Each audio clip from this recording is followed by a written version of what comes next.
Hi, my name is Todd Dickey, and my two words are withdrawn and understanding.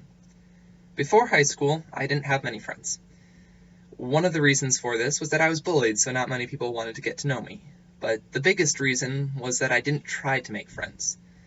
I was perfectly content doing schoolwork on my own, and then at the end of the day, returning home to watch TV and play computer games. I was so caught up in making myself happy that I didn't care about making friends. That would require effort on my part, staying in contact with them and keeping up a relationship. In other words, I was so absorbed in myself that the thought of making someone else happy never entered my mind. When I got old enough, my family started trying to find a youth group for me that I would enjoy.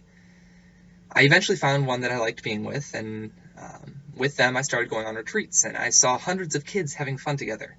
But the problem was that if I didn't step outside of my comfort zone and talk to people I didn't know, there weren't many activities that I could do. They were all group activities. In the end, though, I started to be comfortable in the group setting and willing to talk to strangers in order to get to know them better. Because my youth group had first broken the ice, I started making good friends throughout high school. I saw that selflessness and doing things for them in turn made me happy. I began to thrive on the happiness of those around me. In high school, I had the opportunity and privilege to go on a mission trip to Mexico. While I was there, I met people from different church backgrounds, and I was helping people that were living in conditions that I had never seen before. Working in such a diverse climate required me to put myself in other people's shoes. In turn, this led to a connection with them on such a deeper level than anything I had experienced before. The picture that was being formed in my mind was that of the relationship between Christ and the church. Jesus Christ was sent to earth to connect with mankind on a personal level. His death on the cross was performed with each and every one of us in mind. Because of this, we are free to connect with each other in much the same way. Seeing the selflessness that Christ had for us when he died on the cross made me realize how much love God has for us. It took effort for me to love on others, especially strangers.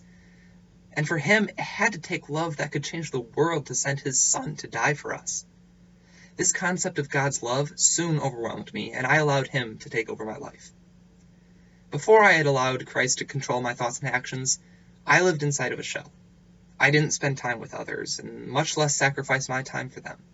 But then, as Christ began to transform me, I learned the rewards of sacrifice and empathy, and took advantage of the opportunity to relate and get to know other new people. Without God in my life, I would still be my old self, selfish and unwilling to interact with other people. But Christ managed to turn that withdrawn child into the understanding and empathetic person I am today. And I have no one to credit for that but God. My name is Todd Dickey, and those are my two words.